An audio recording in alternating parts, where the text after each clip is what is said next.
Okay. Hi, everyone, and welcome to FEDBytes. Yay! I'm Deborah Shelby, and I'm really thrilled to have you here.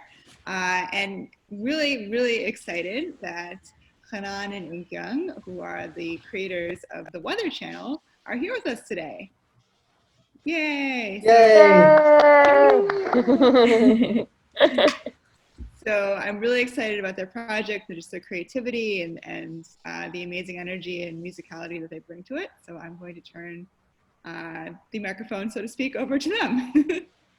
Yay! So we are very happy to be here at the FEDBytes, and originally our show was supposed to happen in the Fed house. Yeah. And but COVID came, and instead of performing at the Fed house, it became a virtual video piece. So it's really nice to still be able to be a part of the Fed community and thing. And so we prepared a few ideas and things to share and talk about as a preview to our show that is coming this Friday in Korea, Saturday 8 p.m. in New York, and Sunday in Israel. Yes. So should we do a small introductions of ourselves in the beginning? Yeah. So Inkyoung, do you want to tell a little bit about yourself and what you're doing and everything? Hi, nice to meet you. My name is Inkyoung, and I am a video artist. So I usually work on video and like drawings, animation, and those kind of stuff. So it's perfect to collaborate with Chanan, who work on music mostly. Where are you calling from right now? So actually, I was in New York, but 1 month ago, I came back to Korea because of Corona, and I'm very happy to be with my family. And fortunately, I can still take the classes and work on the projects online. It's really great. So I am staying in virtual world. And I'm Chanan. I'm currently in New York. I am music and sound based. I am a singer. I really like singing and composing and writing music. But I think as for a lot of people in general, and specifically in Pima, where we studied together, we opened up to a lot of different art forms. I really enjoy doing video or looking at videos that other people do and say, this should be like this, or this should be like this, or, but sorry. But yeah, and doing a lot of different stuff. It's very exciting. We can talk about a little bit about the Weather Channel. Maybe we can show first our teaser as an opening. Let's watch together.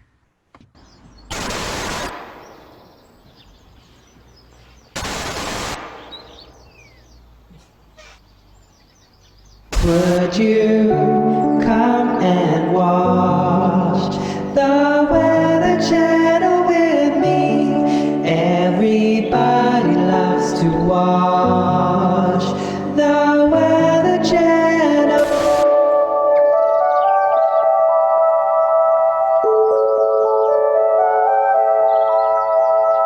You are stupid. You are a stupid, big, forgotten trash. Acid Rainbow Net, Moon Rain Goggles, and Fruit Snacks. BeCalm.com. Painful a small team. Thanks, Tom.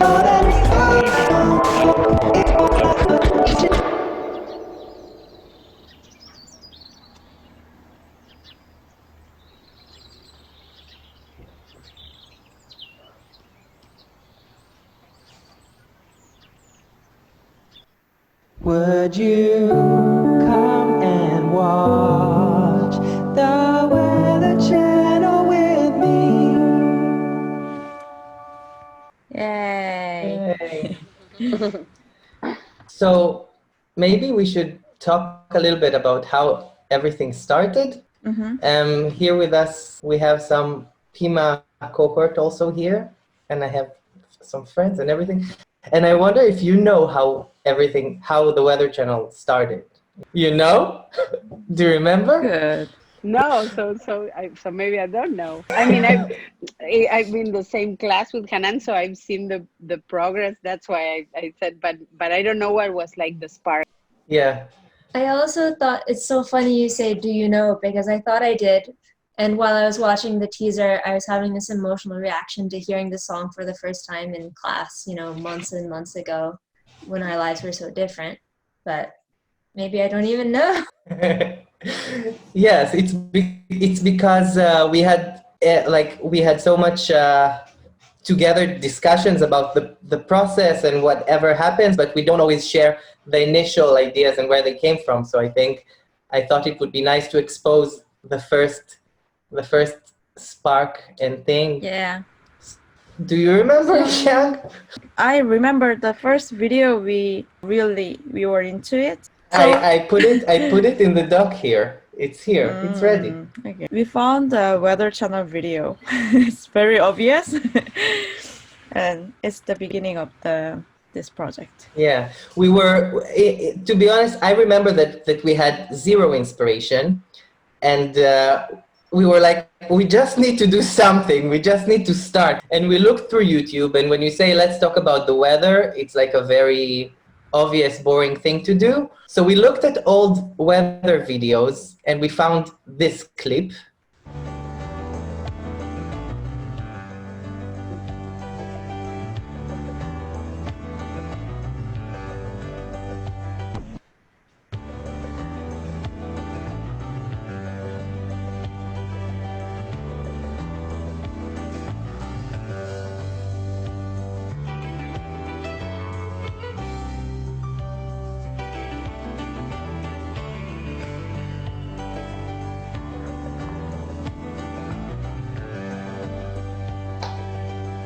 Yes, thank you. I also like how the time in that video was 2:56 a.m. Oh, Yeah. so strange. I didn't know that. So we found that this boring video is super fascinating. It was super meaningful to me, especially because I always work on videos, but the problem is I don't like to watch videos. But yeah. It's a really big coming out. I don't watch movie, I don't watch TV and everything, but this boring video just caught my mind. I don't know why, because we just think about whatever we want. Yes. And when I thought about the Weather Channel, I thought about comfort. I thought that when you're not sleeping, when you have a tragedy, when you have something, you can just turn on the TV and it's always there. So we decided to remake the video. I made a song inspired by the Weather Channel music, and Inkyoung made a video, and we can show some of it maybe. Would you come and watch the Weather Channel with me? Everybody loves to watch the Weather Channel. We predict the sun, we predict the snow. If you wanna know, and you don't know that much, come on over and see what's on the Weather Channel. Come on over and see what's on the Weather Channel. Watch it with me.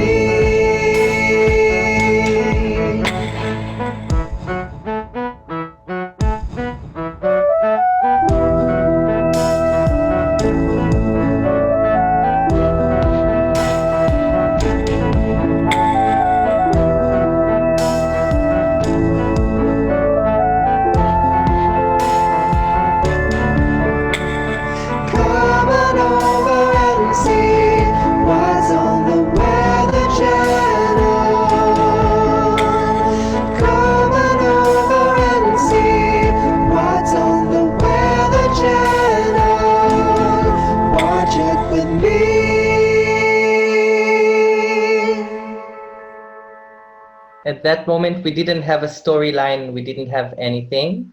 And there was a text that I really liked from an author called Anoni, Anthony and the Johnsons, that is called Future Feminism, and maybe we will read some of it after.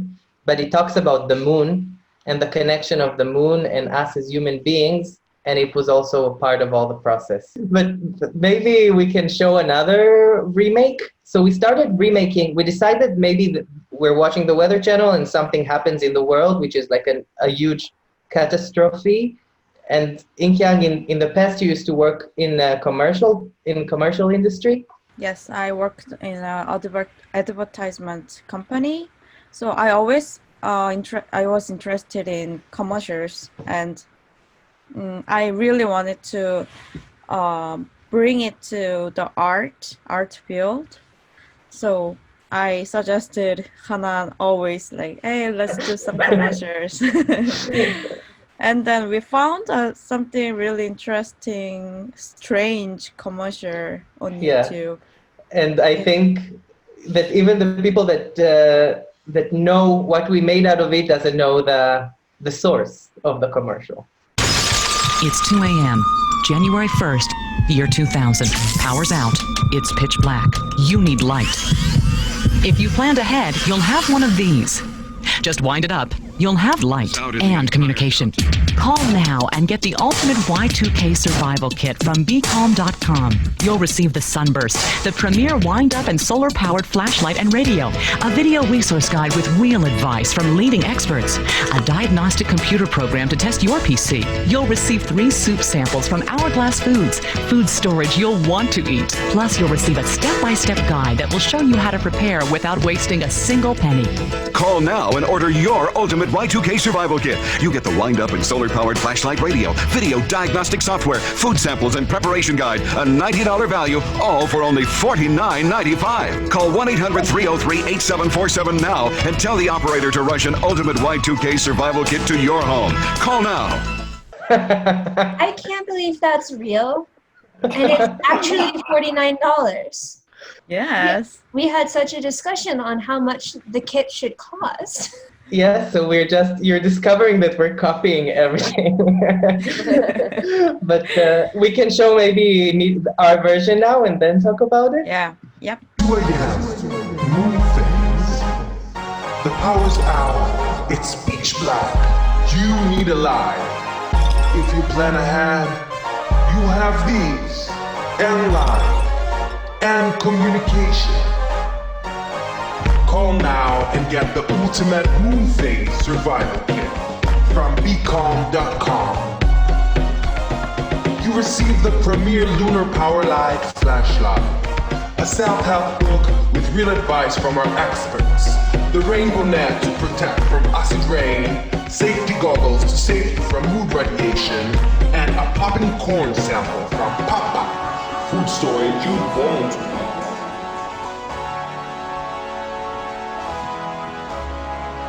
Call now and you'll get the ultimate moon phase survival kit. You'll get our premier lunar power light flashlight, our ultimate self-help book, acid rainbow net, moon rain goggles, and food samples from BeCalm.com. Go now. Go now. Go now. Go now. Go now. 1-800-303. Go now. 8747. Go now. Tell the operator to rush the moon phase to your Go door. now. We've got your back. Go now. We tried to treat a commercial as art, and I try to treat the music as a musical piece.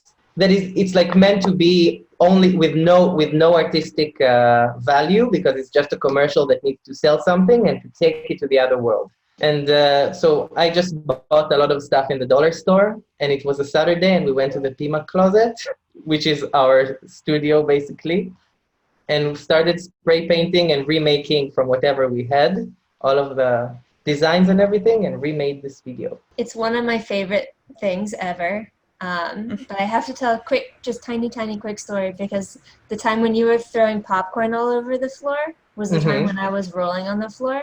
So we are sharing a studio space.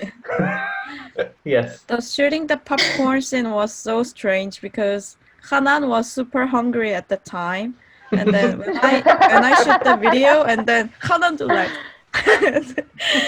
and it was a nice shot. So funny. And then like to figure out why there, because I had no idea why there was popcorn to begin with, and I was just like, why is there popcorn all over the floor? And then to come to class and see this amazing, like, it was great. Sorry. At this point, we still didn't know exactly what we're doing, but we just kept on doing it. We decided that there was Y2K in 2000s, but maybe in 2020 there is another Y2K, which will be a moon phase, that the moon is losing its phase and the sun might not shine. So we went for it. We said, this is what happened. So. And then it became real. Yeah. So we went with a concept that people are in their homes watching TV and getting all this content, and it gives them a lot of subliminal ideas and messages. Maybe we should show the last remake, the last one of the remakes that we made. It was the stage of remaking. We were remaking a lot of television. So we wanted to do a morning workout, which is a very thing to do when you're home. This is also something that no one knows. The choreography, because both of us are not good choreographers, is taken from somewhere else. As usual.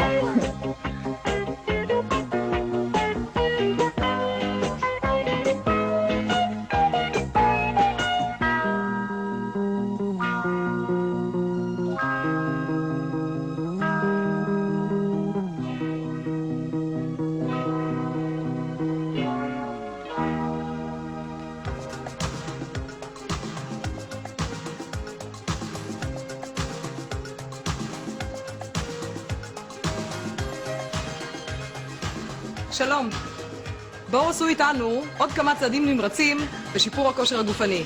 הצטרפו אלינו לתוכנית נמרצת כשאתם בבגדים נוחים ונעולים בנעליים טובות לפעילות. ובואו, מעבירים משקל מצד לצד, ושוב, מצד לצד. נשימה סדירה לאורך כל השיעור, כל התרגילים. שמרו בטן חזקה, גב ארוך, ונוסיף ידיים דוחפות לצדדים, ומותניים, שלוש, וארבע, ועוד. כן, המשקל עובר והידיים דוחפות לצדדים, כאילו שני קירות מהצדדים. וידיים למעלה, ואחת, ושתיים, שלוש, ארבע, כן. Can we show now a little bit of the video that we made inspired by it? And that video became this.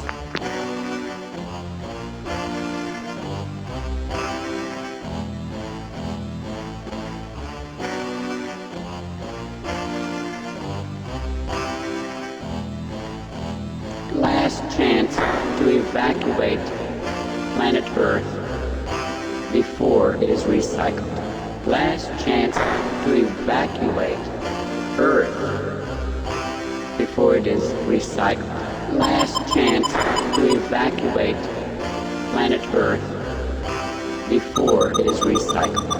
Last chance to evacuate Earth before it is recycled. Last chance, last chance, last chance before it is recycled. Maybe last chance. We can save it for the show itself, but yes, we stole the movements from this. Can I say something? Yes.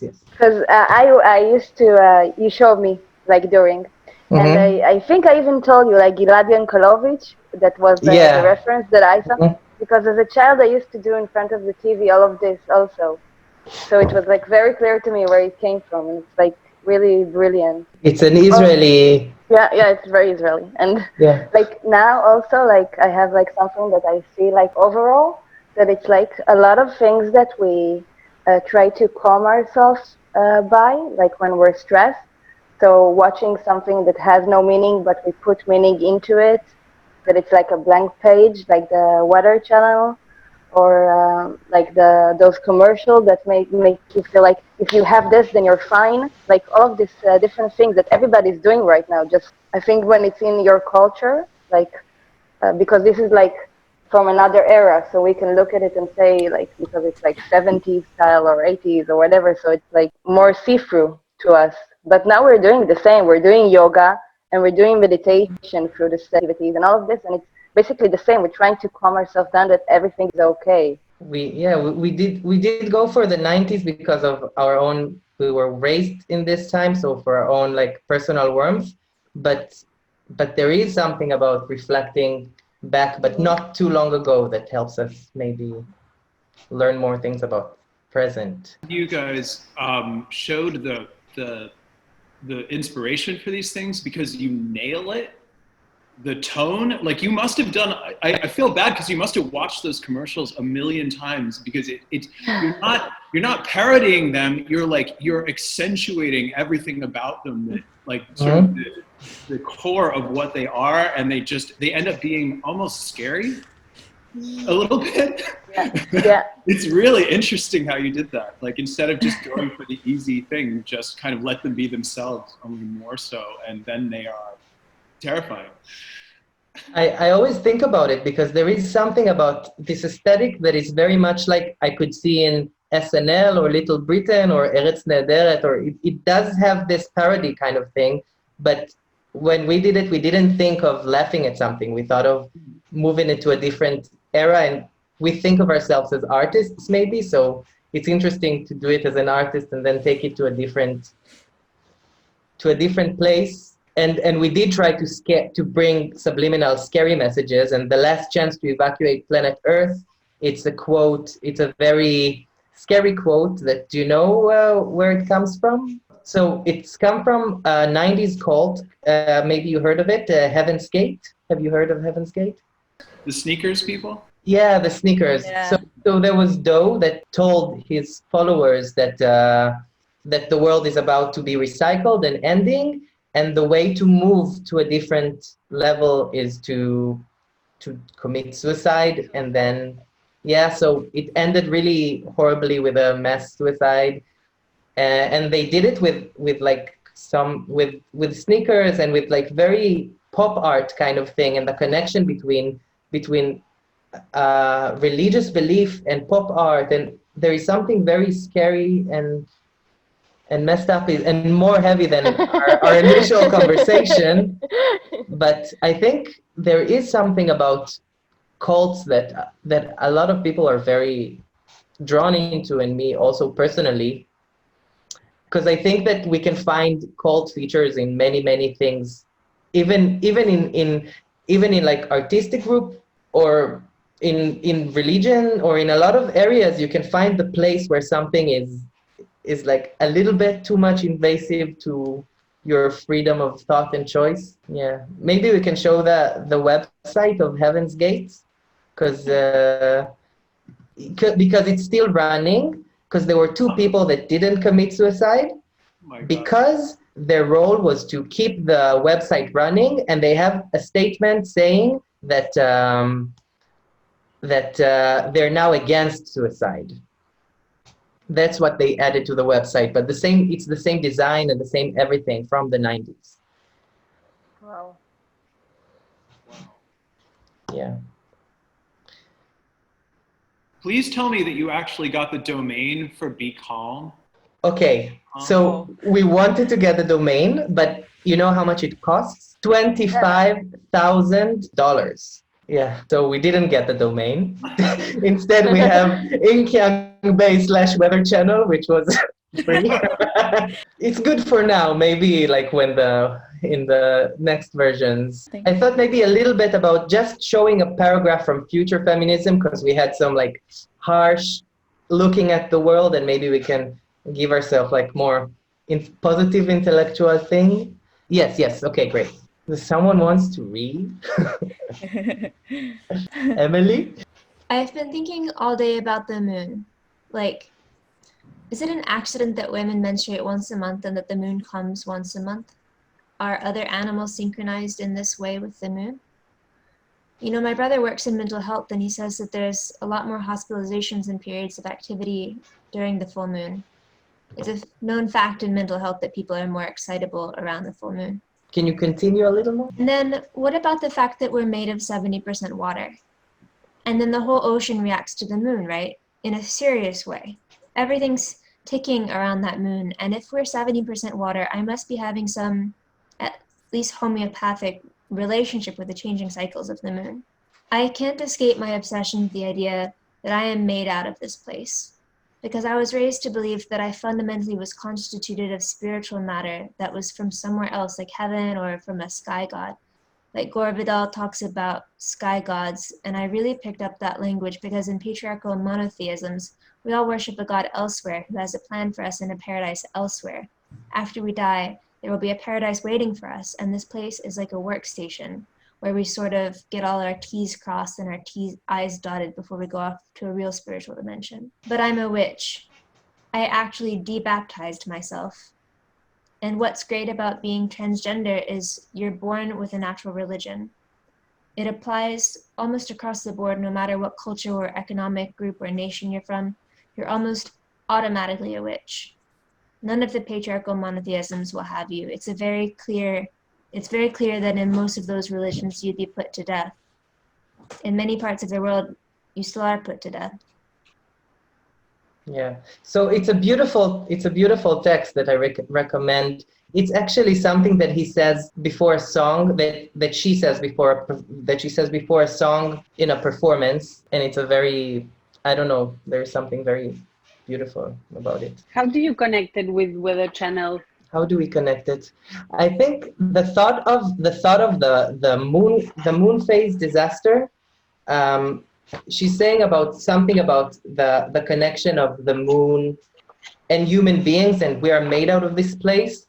And the moon losing its phase means that something is going wrong with us as human beings. So this is kind of the base of the basic assumption, I think, that something wrong is happening with us as people because something is happening in the moon. And also we have a lot of religion and spiritual, like in a critical way inside of it. I don't know, I see this text is, for me, there is something very manifesto-like and inspiring personally, but it doesn't appear in a very, we use it as an inspiration. It doesn't appear in a very direct way. Should we do a small FEDByte tradition food recipe? So this recipe, I did a live streaming with my father, and it's called dalgona coffee, and it's kind of strange in this moment because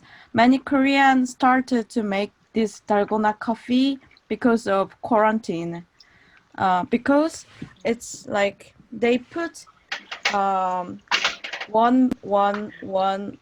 amount of sugar, coffee, and hot water, and then they just what is this called? Stir?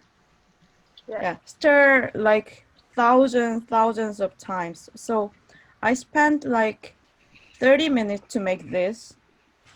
My father spent 15 minutes. But many Koreans make this just to spend their time.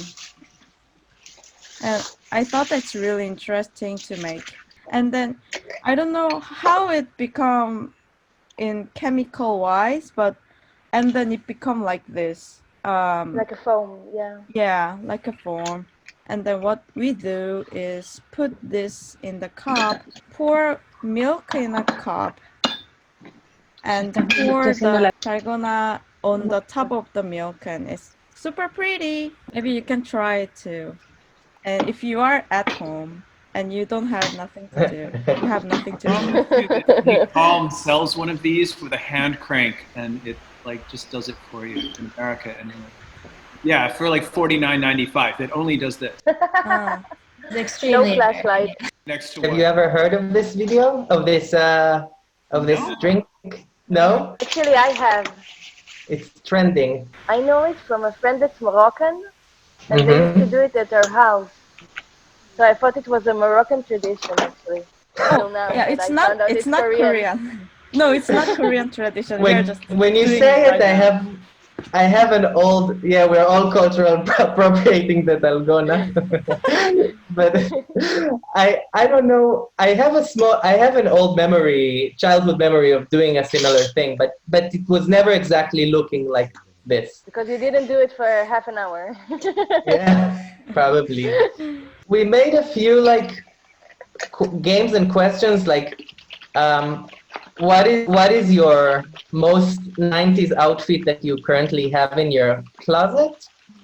So if someone has like a 90s outfit nearby and they want to share, they can share with us, or we can just share ours. And also maybe to share like a TV memory, a watching TV memory, or what was your approach of watching TV? Because a lot of people are saying that it's like a bad thing or something, but I wonder what is like your memory or approach, or how do you feel? I didn't have one. I had moved out. I moved out when I was 17. So I lived on my own in Brooklyn in like a studio apartment. You'll appreciate this because now Brooklyn's expensive, but it was like $600. It was like cheap. It was dangerous. It was a lot of fun. I was very happy to be there, but I couldn't afford television because they didn't have cable or anything like that. I would have cost more money than I had. So I didn't have a TV, and I didn't have a TV. I missed Seinfeld. I never saw Friends. I never saw anything like that. It was just like, for like 10 years, I didn't have a television. And do you feel that it made you a different person or something? Did you catch up with it after? I love TV now. I 100% identify with that. I was raised in a very like conservative household, and I wasn't allowed to listen to like music really besides what my dad thought was, appropriate, which was nothing, just like two artists. So I still am catching up culturally. When people mention people, I'm like, I just don't know who that is, and it's really a problem because I have a lot of social situations that are extremely awkward because I just don't have the same like background material as other folks do. So I feel for that. Or you think they're talking about a book and they're talking about a movie or a miniseries or something like that. Yeah, that happens a lot too. I can definitely relate to that. I grew up not necessarily for that reason, but more of a self-prescribed kind of not watching TV kind of way. I was antisocial as a child and just didn't watch TV, and felt similarly that it affected my conversations with people, that they would have about this whole world that I felt like I wasn't a part of and couldn't participate in. So. For me, the TV is a little bit scary because when I was a child, my parents both worked, and my sister and I always stay at home, only two of us, and it's kind of common in Korea. And one day I turned on the TV and there was white noise, and when there is a white noise on the screen and there is a white noise of the sound, and then I don't know why I did, but I made the volume maximum, and then it was just crazy and I couldn't do anything. I just cried with my sister because we couldn't make the volume down, and then I remember that we just cried just waiting for the parents. I just had a random memory when you were talking about the belonging, how you needed to know about the show to socialize. I had a very vivid memory, but I'm talking in the 80s actually. So in elementary school, mid 80s, when Thriller came out, Michael Jackson, it was huge in Buenos Aires in Argentina. And there was a TV show on Monday night. And there's all these Argentinian kids dancing breakdance to all the Thriller tunes. And it was huge for us. I mean, you were nobody if you couldn't talk on Tuesday morning about the competition of all the Argentinian breakdancers. I didn't think there was anything weird about it, but now that I think about it, and it was something like La Noche de Michael Jackson. She's very Argentinian. And can you dance that too? Maybe first we can, we're having a first debut, which actually happens in 7 a.m. in New York time, but it's meant for Korea 8 p.m. So I'm gonna wake up really early, and Inkyoung will, I hope you would get sleep, because we're like not sleeping. And then we're gonna do 8 p.m. Saturday. This is our New York debut. And on Sunday, we're going to have an Israeli debut. All of the details are going to be in our social media, ikbay.com/whatever, you will see. And there is also, it is a part of the PIMA graduation thing. And we also have 2 other amazing performances in class that really taking the virtual format to really new, interesting places. So first we have Emily's debut. Do you want to say something about it? Sure, thanks. That's so sweet. Yeah, it was going to be a theater show. Not happening like that anymore. Now it's a video game. But you have to play it live because there's like live elements. It's like playing with me. I don't know video games so well, so I don't know the rules. So I don't know what I'm breaking and what, it's just a big experiment, and I'm extremely excited to share it with everybody. It's starting tomorrow at 7 and then Saturday at 7 also. And I can send a link if anybody's interested. And also there is the opera of Malena that happened a week ago and gonna happen again, if you wanna invite. Correct, it happened on Sunday, on the 10th, so 4 days ago. Really? It feels like a month ago. And we are doing it again on the 24th. Also, we have a Korean time very early in the morning, Europe, Israel time at 2 p.m. And then at 7 p.m. New York time. This is a new opera based on a Kafka story, and we use a text by Abotia Shurun and a song by Yeti Ankri. And it's a VR live performance mixed with elements of pre-recorded material, and Chanan is the tenor star. I can share with you the information, but it's called The Presence of Odradek. It was wonderful. I loved it. I gotta watch it on my phone next time though. I'm excited. Yeah. Thank you. And that's it. If someone has any questions or anything, but I want to really thank Brian and Deborah for hosting us, and I wish that when things will be better, maybe we could actually do the performance in person. Oh, yeah. Or like projected on all our walls. Yeah. Totally. Awesome.